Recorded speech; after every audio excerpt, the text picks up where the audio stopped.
Yo, growing a business is kind of tricky right now. Supply chains are squeezed, tariffs and trade policies are dynamic, and cash flow, it's tighter than ever.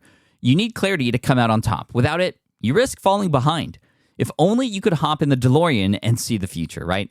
Thankfully, there's NetSuite by Oracle. NetSuite has real-time forecasting to help you move ahead with confidence. This is your AI-powered business management suite and the #1 cloud ERP. Trusted by over 42,000 businesses, NetSuite brings accounting, financial management, inventory, and HR all under one roof. It's your single source of truth, giving you the data and control you need to move quickly. And with AI built in, you can automate the busy work and focus on strategy. NetSuite helps you see what's stuck, what it's costing you, and how to pivot fast. If I were running a business with a lot of moving parts, I'd use NetSuite for full control over everything. Tame the chaos with NetSuite. If your revenues are at least in 7 figures, download the free ebook, Navigating Global Trade, 3 Insights for Leaders at netsuite.com/SPI. That's netsuite.com/SPI. The perfect product launch. It's the goal for every brand marketer. High heat, fast sellout, and fans posting recipes like trophies. What do Sydney Sweeney's soap drop, Taylor Swift's tickets, and your next launch have in common? Well, they're not bought, they're bragged about. Fanfare turns your drop into a moment. Fanfare cues real fans, blocks bots, and builds launch experiences worth screenshotting. Want hype without the heartbreak? Get Fanfare's 5-step hype drop playbook with our proven success formula and make your next launch unforgettable at fanfare.io/playbook. Again, fanfare.io/playbook. When you go into a sales process, the thing to understand is that you're dealing with people who do this every single day. Most people will never even do an exit, but you've got people doing it all the time. They're pros. And what we often say is, in private equity terms, if someone doesn't know what they're doing when we acquire them, right, and we can manipulate the situation to our benefit, we call them the prey. I often articulate it like going into the gladiators arena. There's a person there that's done the reps for years, and you're turning up there doing it once. Not a smart move. Selling your business can be an incredible moment, a once-in-a-lifetime moment, a moment that can help generate generational wealth for you and your family. But when you look a little bit deeper into this world, there's a lot of layers to how this all happens. The world of mergers and acquisitions, the world of exits. And today we have Nick Bradley, who is an expert who has had his hand in over $5 billion worth of exits with 26 different companies. He has effectively helped over 100 different mergers and acquisitions across his clients. And today we're going to talk about this world and what it's like because, I mean, it's ruthless. And we use those words. He uses words like prey because private equity groups sometimes consider their potential sellers as prey. But how do we position ourselves if we were to sell our business as not the prey, but rather the prize? And how do we position ourselves so we're not being taken advantage of? How do we set our businesses for success, for an exit? We talk about all of those things and more, and the things to look out for, the 15 things that we talk about at the end that if you have in your business would make it very difficult to sell. So make sure you stick around for that and more. And I got to thank my coach, James Schramko, for introducing me to Nick, because Nick is just a wealth of knowledge in this world. And it's, again, something you'll hear in my questions. Just I have no idea what's going on. So I just dig deeper and I ask more, and Nick delivers for sure. So enjoy this episode with Nick Bradley from High Value Exit, or his podcast, Scale Up. You're listening to the Smart Passive Income Podcast, a proud member of the Entrepreneur Podcast Network, a show that's all about working hard now so you can sit back and reap the benefits later. And now your host. After coming home from Japan for the first time, he was quick to install a bidet in his bathroom. Pat Flynn. Nick, welcome to the SPI podcast. Thanks for being here, man. Hey, it is great to be here, Pat. Thank you very much for having me. We are talking about selling companies, exits, something that you are very familiar with. I see here that you have sold 26 plus companies for over $5 billion. That's with a B. It's a B. That's crazy. Is that all companies that you have owned or you've helped through this process? I would love to say that I've owned all of those companies, and I'm sitting here about to buy a sporting team. I'd love to say that. The truth of the matter is I sold my first company when I was 21 years of age for 3,000 Australian dollars. So that was my first exit. The last business that I was involved in selling sold for $2.3 billion in 2018. So I like to say I redeemed myself through the years. But to answer your question, some of those are my companies. Some of those are businesses that I've been brought into by investors to turn around. Others are bigger companies where I was on the senior leadership team, simply participating in the preparation and the exit. And then some of them are people that I've worked with more recently as clients, helping them achieve a high value exit in their company. What's the most exciting part of exits to you? I mean, you've built your whole brand around this. You have a book coming out in the future. You have programs and such. I mean, highvalueexit.com. Definitely check it out, everybody. But why the focus on this? What excites you about this kind of work? I got kind of exposed to it sort of through my career, right? So I'll give you the short version of it. I was involved in kind of the corporate world for a long time, and the obsession there was really growth, right? Scales are like a sexy word for growth that's predictable, right? But back then it was growth. You know, I'm not a young guy. I may look young, but I'm almost 50. And I was involved in lots of growth. And then I was involved in M&A sort of at the middle point of my corporate career. And I didn't quite understand what that was about. I didn't understand that you could, scale a business quickly by buying another business and bolting the whole thing together. And where it really came to sort of hit, if you like, it was a big exit I was involved in 2008, just before the market crash. And it was the breakup of a big media company, a company called EMAP, East Midlands Allied Press in the UK, which was the second biggest consumer publishing group in the UK at the time. And it was one of those kind of corporate raider takeover things where someone came in, broke the company up, and it got sold to various components. And I was involved in the whole process, but I watched what happened. And I saw two things. Firstly, I saw how ruthless the world can be when there's a lot of money at stake. But then I was also a bit younger, and I was quite intoxicated by that thought as well. Not so much the money, but just the level of kind of activity that happens when you get to that outcome. And that took me into the world of private equity for over a decade, where I was involved in multiple acquisitions, effectively over 100. And that's where a lot of the exits happen too. And I just couldn't believe that you could create an asset, right, a business, and then sell it for millions, billions of dollars. And the whole thing was just crazy. And then I realized that growing a business is great. Being an entrepreneur is great. But you have this ability to not only change your life, but change other people's lives by creating these big liquidity events. And I just became obsessed with that world. Being really honest on this show, like self-serving me to some extent for a number of years. But then after a while, I realized that there was a bigger piece to this, which is kind of what I'm more focused on now. But it's still in this lane of how do you create this event? And we're going to talk about that. What we can do to set up our businesses for a potential exit, and maybe even a little bit about if you were to buy a company, what would you want to look out for?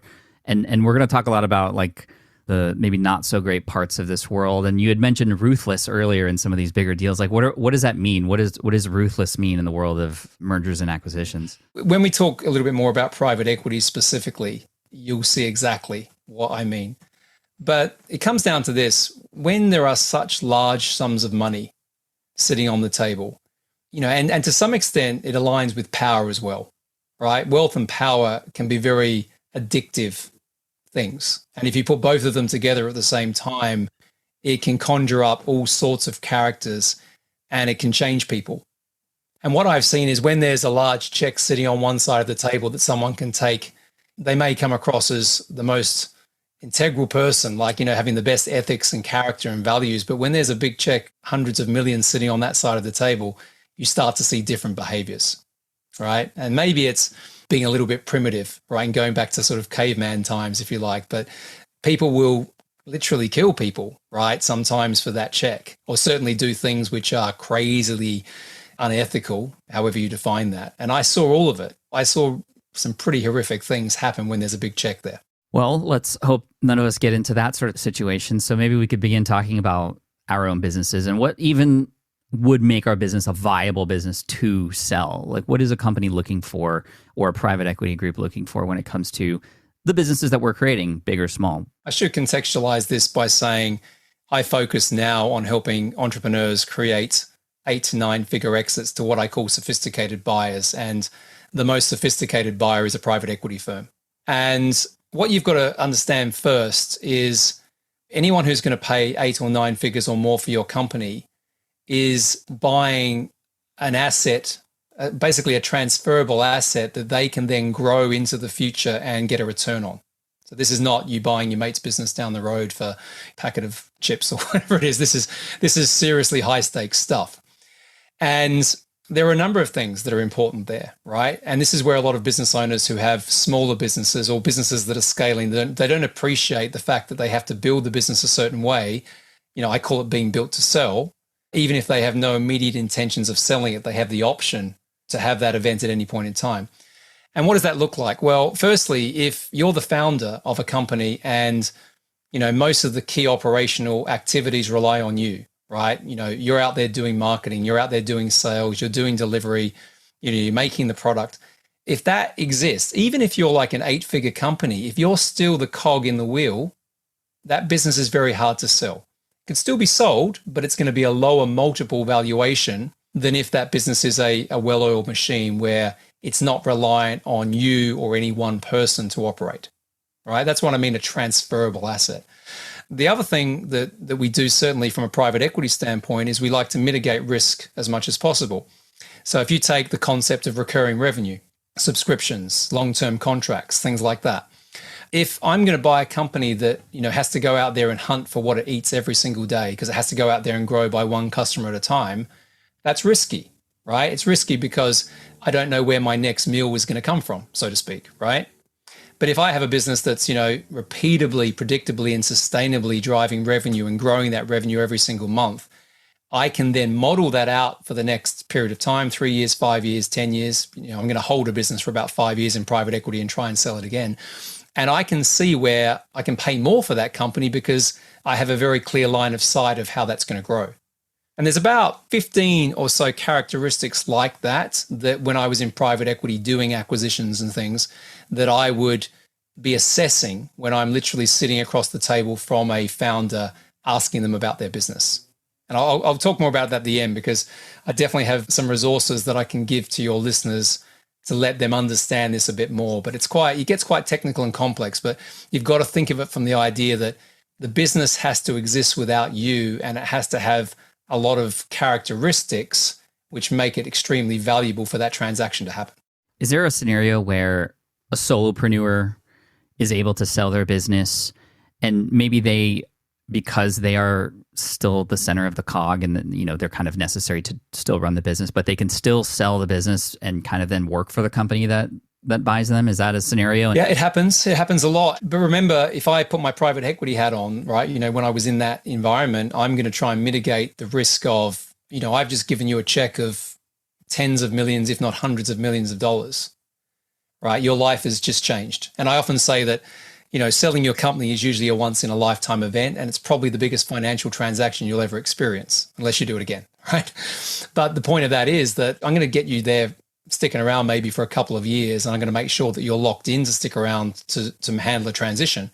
But I'm not expecting you to necessarily be that engaged at that point. The only time that changes, Pat, is if you have the ambition to sell your company again. And so sometimes there's a thing here where you can roll over equity. So let's say I buy your company, it's worth $100 million. You walk away with, say, $60 or $70 million once the transactions happen, but you've got that extra $30 million or so that's still owed to you. You may decide to roll that investment into the new entity because remember, a private equity firm is going to grow and scale and want to exit again. And we can get into what that looks like. In some cases, you could sell your company again through those shares and actually make more money than what you did on the initial sale. So in that situation, you're incentivized because you're partnering with the sophisticated buyer for that outcome. That makes sense. It's very clever stuff when you get into it. And when people start to understand this, they can then start to make decisions about what sort of exit or what sort of transition works for them. On these deals that are done, how does the conversation even begin? Are you, as an entrepreneur who has a business, perhaps that is set up for sale, it is built to sell, it does have recurring revenue, for example, are you shopping around? Are there agencies? Is there like a Shark Tank situation where, like, how does it? Oh, it's full on. It's full on. One of the one of the businesses I'm working with at the moment that's very it's a great business and it's becoming a better business because of some of the stuff we're doing with it. We had 15 approaches last week from private equity firms, literally cold calling outreach. Cold calling. Wow. Yeah. And what I often say, there's two things I like to tell business owners is if that's happening to you, obviously you've created something that people are interested in, particularly that level, right? Private equity firms are always out there looking for deals because it's a competitive market. There's something like 6,000 at last count private equity firms in North America. There's a lot of big ones. There's kind of league tables within that. Again, we can get into it. You're not going to sell your business on one of those outreach calls. That's the worst way you can do it. The other thing that lots of business owners do, which I advise against, is they decide one day they want to sell for whatever reason, and they go and hire a broker or an investment banker. And nothing wrong with those entities, and particularly investment bankers can add a lot of value. But if you haven't prepared your business in advance to give yourself a high degree of certainty that you're going to get the number that you want, more often than not, those business owners are leaving money on the table. And sometimes they're going into a situation with sophisticated buyers. They just don't know how to play the game. So if we want to go through how it works quickly, because I think it's important so people understand this. I'll start with the tiers, right? And the levels where the game is played. And this is a really important thing for people to get. So if you want to sell your business, and let's say you're doing 7 figures of revenue. Now, not many businesses even get to that level. So congratulations to even get to that level. But your profit is probably going to be, if you're lucky, 1 million, 2 million, that sort of level. And that's a great business. You can get good income from that, all those things. The problem is it's too low, too small for most of the private equity firms to be interested in. The thinking behind that is it takes just as much effort to do a small deal as it does do a bigger one. So you have to have a certain amount of scale. And I say that the minimum threshold that you should be looking at is about 4 to 5 million of EBITDA, net profit, because that opens up the world of what we call the lower mid-market and the mid-market private equity firms. And that's where, if you think of a bell curve, the top of the bell curve is in the mid-market. There's more private equity firms, but there's also a lot more capital. At last count, there's $2 trillion in North America sitting in the mid-market of private equity undeployed. $2 trillion. We played around with $1 billion before, now we're getting into trillions. Yeah, this is unknown to me. It blows my mind too. But here's the thing. If you get to 4 to 5 million of EBITDA and you're in a certain market, let's say it's an education market, right? In an education market, businesses there sell for anywhere from 5 times to 12 times EBITDA. Okay, and we can talk about the difference of why a business would sell for 5 and 12 a bit later. But just think about this. Let's, for round numbers' sake, say you've got 5 million EBITDA and you sell at the bottom of that range in that market. You've got an enterprise value of $25 million you've created by doing that. If the business is built a bit better and structured a bit better, let's say you get a 10x, a 10 times that EBITDA, you've got $50 million. Now, that's life-changing money for people.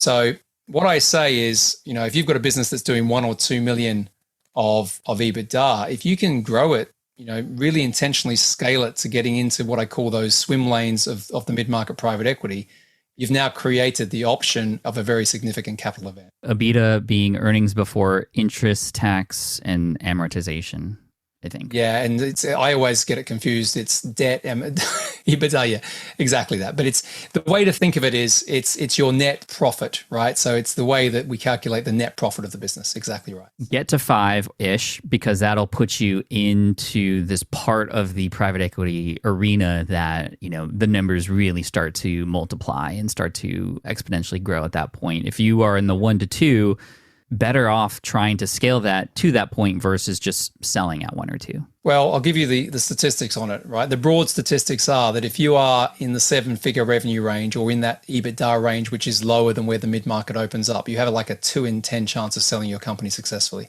And certainly to a number that you would be satisfied selling it for, right? So therefore, most founders say, well, I'm just going to keep the business. And then they can't sell it. So they have to close it down or do something else later on. And that happens all the time. If you want to get to that point of significant, potentially even generational wealth kind of creation, my advice is do some things to grow it a bit bigger. And there's lots of clever things you can do. Like you can buy other companies, you can do your own M&A to create, these kind of groups and structures. But you're sitting on a very big windfall. And the statistics, just to give you that, it's something like 70 to 80% of businesses that get into that swim lane I mentioned before sell.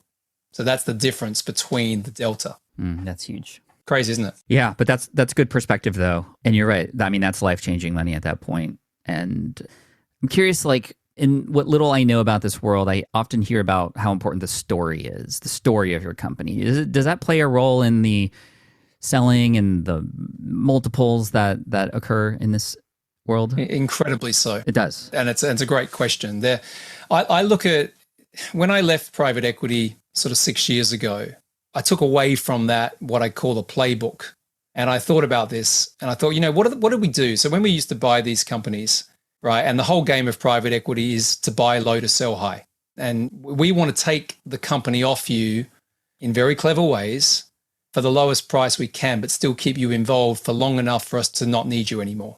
This is part of the example of ruthlessness, right? And after we get the company, we want to do certain things to it. But here's the 3 pillars that I took away from that experience of private equity. The first thing we always did was strengthen the foundations of the asset we acquired.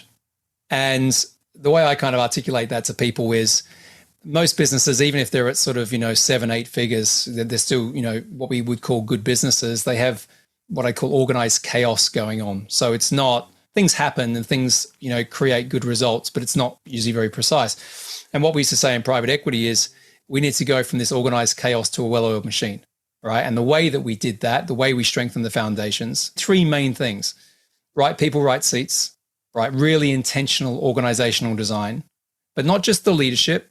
We would look at the key people in the business driving the strategy, right? As I go through this, if any business owners are listening, you can do this now, right? So the stuff I'm talking about now can actually apply this to your business. It's useful stuff. Second thing is systems automation, making sure that everything is documented in processes, and where we can take efficiencies out using technology, we do that. And then the third thing is data-driven decision-making. Now, what's interesting about all 3 of those when you put them together, and I impress this off when I work with founders, I say, if you're stuck in your business right now and your ultimate goal is to create a bit more freedom from your business, if you go deep into those 3 areas, what you're really doing is creating your first exit. You're removing yourself from the important running of the company, the day-to-day operations. And you know what? Sometimes people, when they work with us, they actually do that, and that's enough for that point in time. That's when we talk about creating the option, because we're reducing reliance on any one person. So that's the first piece, right? That strengthen foundations. The second part is around scale, but not just scale. We call it profitable scale. Most businesses, when we acquire them, have inconsistent growth patterns.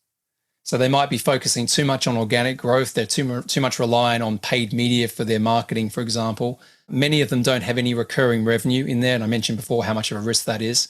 Most businesses don't know how to scale properly through joint ventures, partnerships, and acquisitions. And most are very inefficient with how they manage margin. I'll give you an example of that. They won't know things like customer profitability or product profitability. They're not getting granular enough.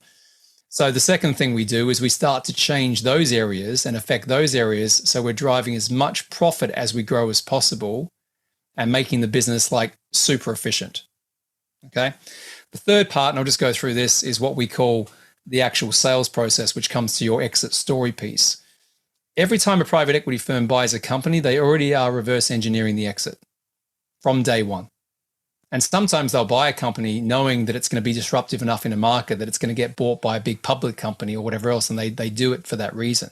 But when you go into a sales sort of process, the thing to understand, and this is super important, I think, for people as well, is that you're dealing with people who do this every single day. Like as I said, I've done 100 acquisitions, 117 actually.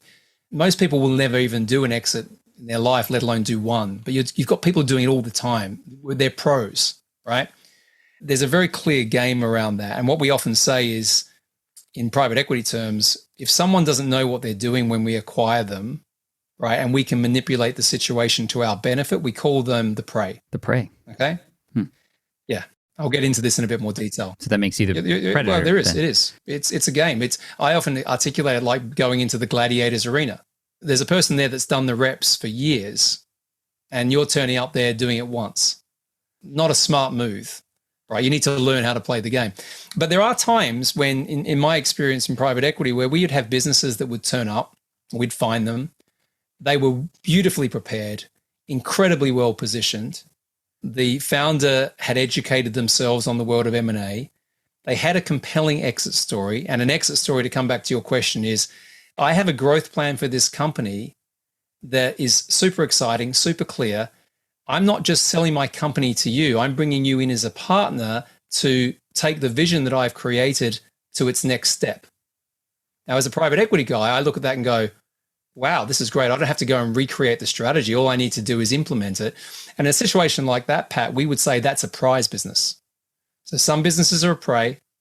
A business like that is a prize. Equally as compelling for us, we're going to pay a lot more money for it, higher multiple, but we need to do less work. Both are good. I want to get across here that as an ex-private equity guy, I'd buy the prey business as much as I'd buy the prize business, but I'm just going to pay a lot less money for that prey business. And if you're listening to this, you want to maximize your output, your return by flexing that multiple in that way. Be the prize. Be the prize. And you can do it with enough runway and enough education, knowledge of how to do that. About how long would it take a business that is set up to do something well in terms of an exit, perhaps, and become that prize? What's the runway look like? What's the timeline look like to get things prepared, to get that story ready, to then get to the point of exit or at least a pitch? The maximum, I often say, it depends on the number you're going for to some extent. Like I believe two things. Any business can be built to sell, right? As long as you've got the runway to do it. And any number can be achieved if you've got enough, again, runway capital around it. And there's plenty of examples of that. I often say it's between 6 and 36 months.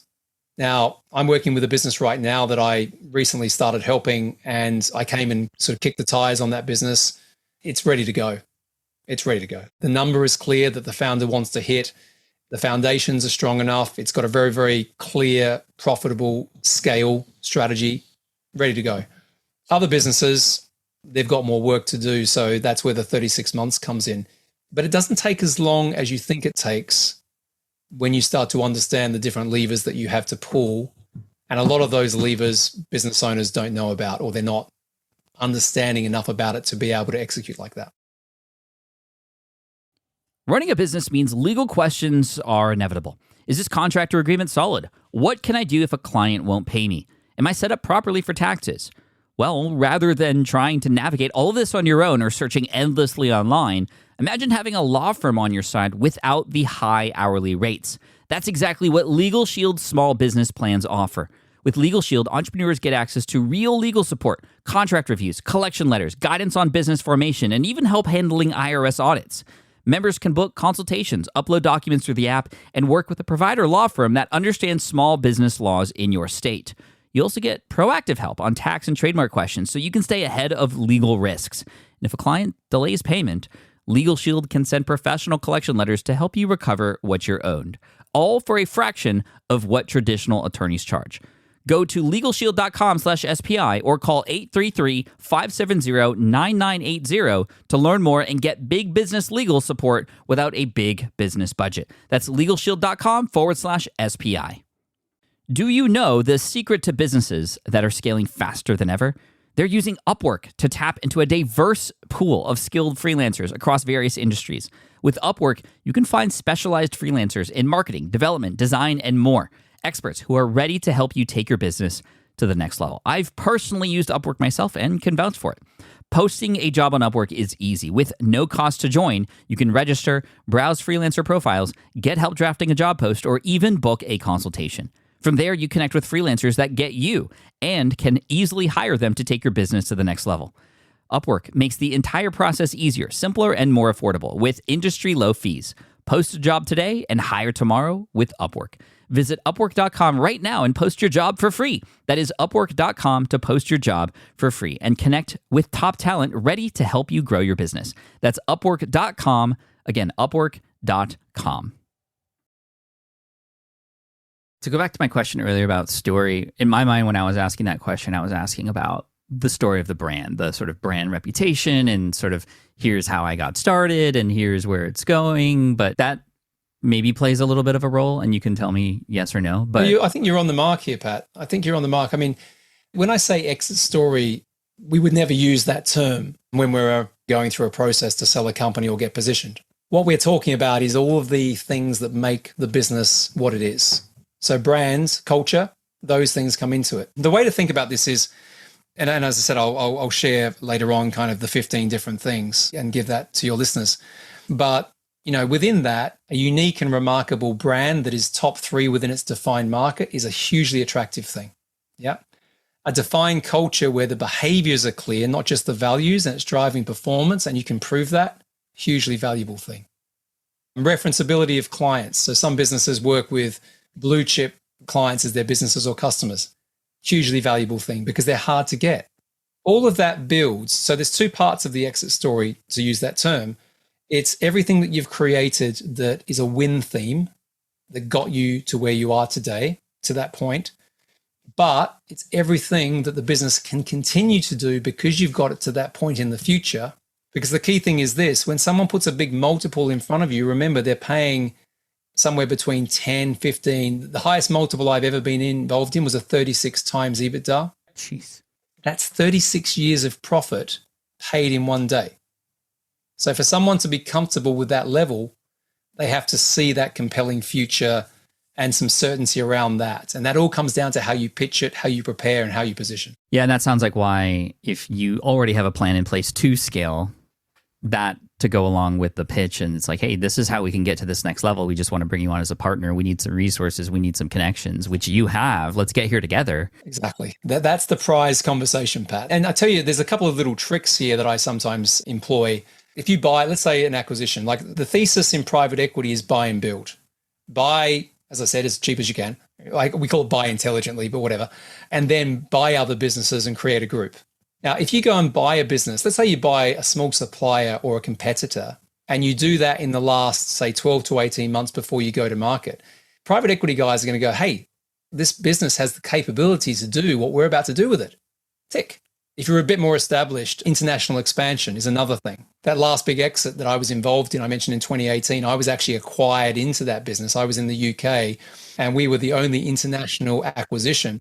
And I didn't realize at the time that we were going to sell the whole group so quickly. They didn't tell me that, which is great.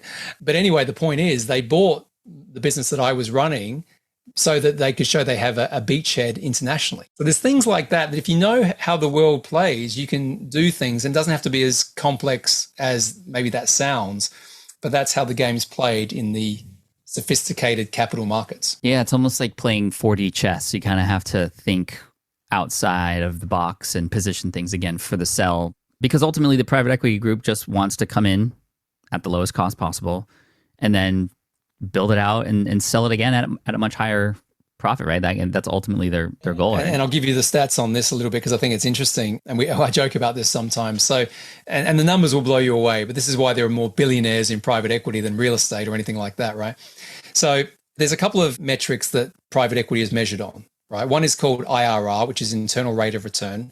And that is effectively how long a private equity firm holds on to money from investors before the investors get a return. So that means that private equity have to buy and they have to scale and sell quickly. You can't just hold on to an asset for 20 years. That's why the average hold time is, I think it's around 5 to 7 years. But usually a private equity firm wants to get out, in and out quickly. The second one's kind of where you were alluding to. It's called MOIC, and it means multiple of invested capital. And the way to think of this is, let's say I buy your business for $50 million, and then I put another $50 million in on a buy and build. So you've now got maybe 3 or 4 companies in a group.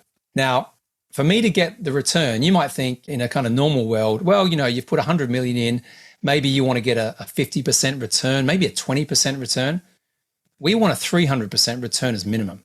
Jeez. Now, here's the funny bit. I was measured, my bonus, right, was on at least a 300%, so a 3 times MOIC. But what they really wanted was closer to a 5 times MOIC. Now, just think about this for a second. This is kind of the blow your mind thing, right? I've put $100 million in. I expect to get at a minimum $300 million back, possibly $500 million back within a 3 to 5 year window. Yeah, you're not going to get that in the S&P. Isn't that crazy? Isn't it mental? I'll tell you the joke very quickly. There's some very expensive wine clubs in London. And the sort of places that you would never have a sign on the door and it's like secret knock. In my book coming up later in the year, one of the chapters, I kind of expose what private equity is by saying, I'm going to take you into one of these clubs for a night and you're going to sit there like a fly on the wall. And I'm not joking, like if someone came in and everyone knows the deals that people are working on and transactions, it's not that discreet. People know like if someone's had a great win or they've had, a poor performance. And it was kind of a bit kindergarten at times. Like, if someone came in and they'd had a fantastic exit, like they'd be cheering and all sorts of crazy stuff. Again, if someone came in, it was poor, like, there'd be a bit of a laughter in the room. It's a bit horrific when you think about what's going on there, but that's what the game was like, Crazy. That is crazy. Before we get into the 15 things, and I know you have I definitely want to point people toward an episode that you had me listen to, 15 Reasons Why Your Business Won't Sell to Private, over on your podcast, Scale Up. We'll definitely link to that in the show notes.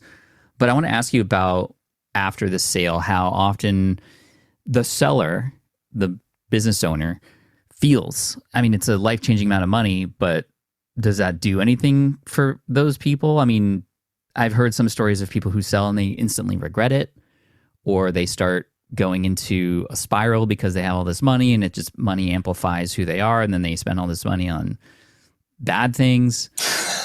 Do you get to hear the stories of what happens after the sell? Yeah, more so now because I'm now working, as I said, I work exclusively with business owners now. I don't work with private equity more because my belief after going through some sort of personal things was that the people who created all that value need to realize that value. They need to harvest that value because private equity is not structured for that to be the outcome. So it's about leveling the playing field, right? I see different patterns. One of the reasons why businesses don't sell, one of the big reasons is that the seller gets cold feet. And that sounds crazy, right? When you think about life-changing money. But one of the things I spend time with people I'm working with is about what we call the next act, or again, sort of compelling future. And if you get someone who's, maybe a little bit older, they might be in their sort of 60s or whatever else, and they've had their business for 30 or 40 years, you can't disassociate their identity from it. It's very hard. It's like losing someone in your family. And sometimes they don't even realize it, but they're sabotaging the transaction through the process, particularly when it heats up and it becomes stressful and emotional. And then private equity prey on that again, not a nice thing. So you get that situation where people just don't go through with it because it becomes too painful for them. The antidote to that, as I said, is to create your next act, work out what you're going to do next. Not so much about the money. The money's part of it, but you might want to go and do more philanthropic things, or you may want to kind of invest again. There's lots of different things, but that's important. So you have that characteristic for sure. I've had situations where someone's gone and, bought the Aston Martin before the transaction is actually completed. And then, oh no. Yeah. I had a really bad situation once with a company where the guy thought he was going to sell out for 60 odd million pounds. He ended up selling the business for 150,000 pounds about 2 years later, because he made some very critical errors in the business and there were some government changes around regulations. So there's all those things. But the ones that I like to work with and what I see the most of is people, they have a different perspective and a different level of kind of feeling once that financial piece is ticked off. Most of them go off and do more impactful things. So when they invest, it's not just about making more money. A lot of it's about making a bigger difference. And you actually see that with some of the sort of deca billionaires in the world too. There's a balance between that. Others want to go out there and build empires.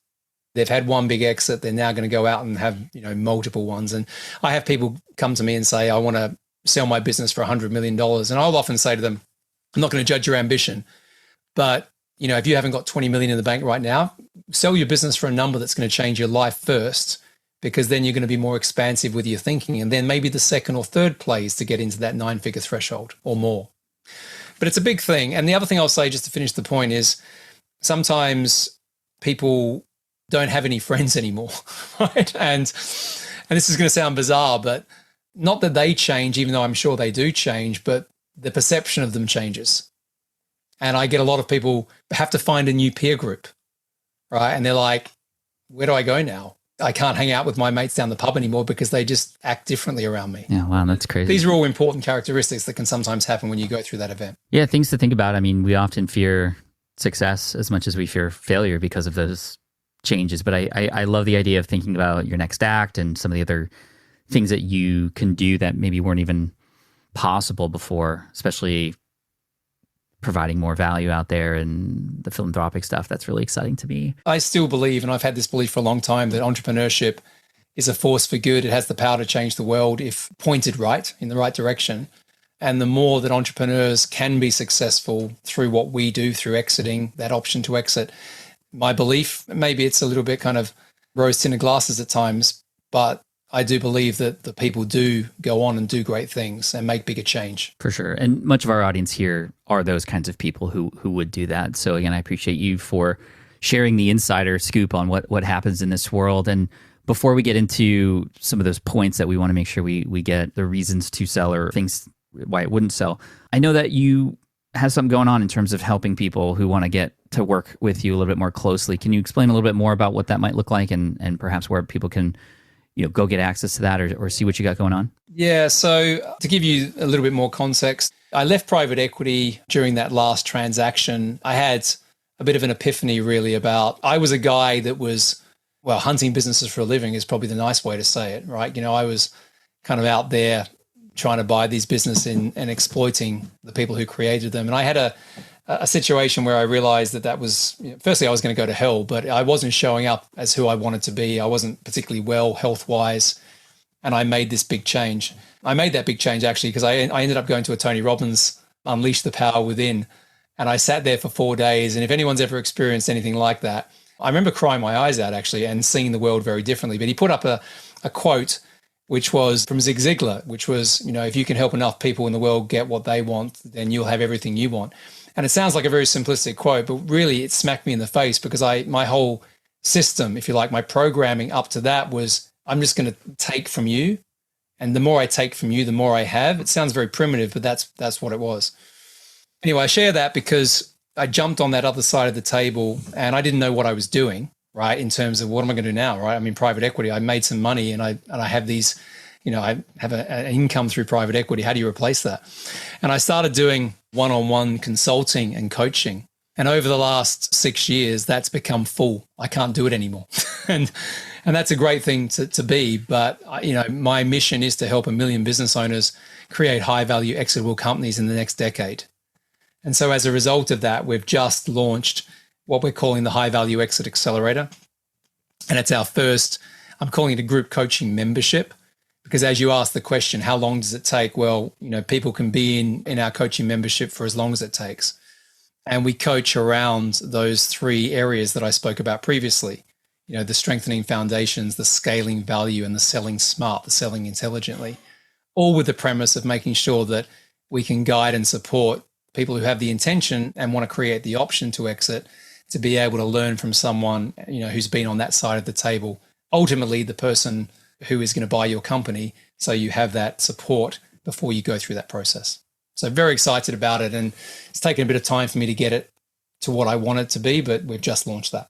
Nice. Well, congrats on that. I don't know if when people listen to this, there'll be open spots available or, whenever the next cohort is or whatnot. Yeah, we run cohorts every 2 months. So there will be that, but definitely reach out. I mean, our website has details on that. So, as you mentioned before, highvalueexit.com.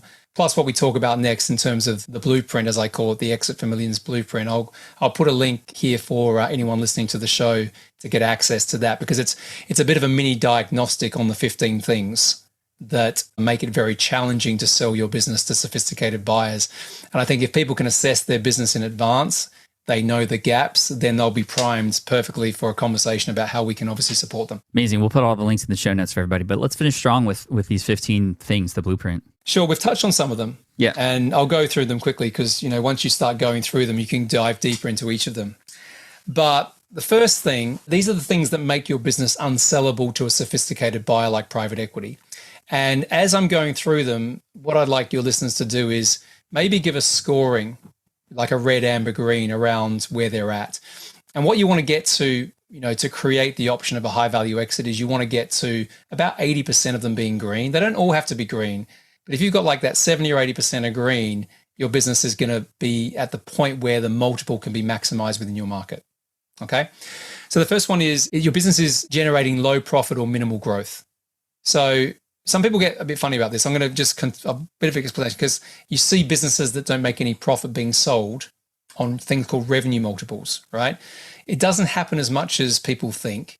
And the times when it does happen is when it gets slammed into another business, and someone's always thinking about where the profit's going to come from. Okay.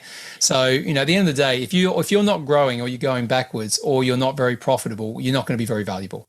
Okay. The second one, which we touched on, is that your brand or your offering is commoditized, right? You don't stand out in your market. You're in what we call the red ocean. Anytime where you have to compete fully on price, not good. Okay. Third one is your leadership team is either non-existent or has gaps in key functional areas. Okay. It comes back to my point beforehand. You're buying a transferable asset. So you have to have the right capability in the right areas. Aligned with that, you have talent gaps across and through your organization. So what I like to say here is that you've got a strategy, right? But if you've got key roles that are not aligned to the strategy and you can't demonstrate that, again, I'm going to assess that as risk. Fifth one is your culture is not driving the right levels of performance. Okay. And you see examples of that with businesses that look impressive from the outside, but they have a cultural issue. I think Uber had that recently, a few years back, things like that.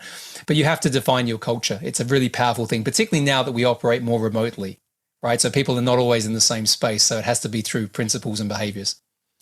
The sixth one is your business is too reliant on the founder. We touched that. And sometimes that's because the founder is a micromanager as well, right? Right. But what I do here, and you'll laugh at this, is when I work with businesses and they get to a certain stage, I say to the founder, you now have to go away for 6 weeks, right? And they go, what? And we do this towards the end, by the way. And they're quite appreciative of the fact. But when I say that in the beginning of working together, and that might be 12 to 18 months before they're ready, they can't even realize how that's possible. It's a pressure testing the business. The seventh one is your business relies on 1 to 2 main channels for acquiring customers.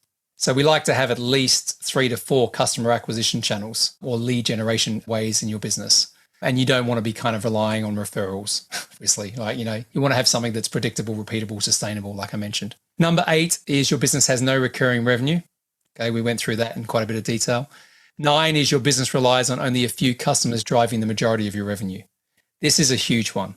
So if you have a business that, say, has 10 customers and 80% of your revenue comes from 3 or 4 of them, and they go, or they're not locked into long-term contracts or whatever, of course, I'm not going to pay you the value of the company because, again, there's too much risk. Yeah, super risky. Okay.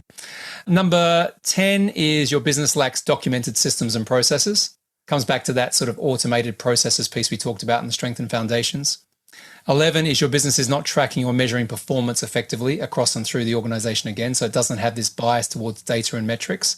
The best businesses I work with have very simple dashboards that clearly articulate the key things that make the business operate. 12 is your financial accounts are not audit ready. Again, a big one. When you sell a company, particularly an 8 or 9 figure exit, a private equity firm is going to do what's called a quality of earnings analysis. They're going to look at how the business makes money. And if you can't demonstrate that that's independently validated, it takes longer to sell a business because it makes the due diligence process longer. But remember, the majority of the value is still going to be in the financials. About 40% of the value of your company is in the numbers and about 60% is in these intangible areas. So you still have to show that they are as beautifully put together as possible. 13 is your business has no established board or external advisory team in place. The first thing a private equity firm is going to do as soon as they acquire your company is put a board around it, right? You'll be on the board as the founder, but there'll be an operating partner. There'll be a couple of people from the private equity firm themselves. And the reason this is here is that if you can show that you can operate with a level of governance, professionalism in the business, it proves firstly that that's going to be easy to transition to the private equity firm.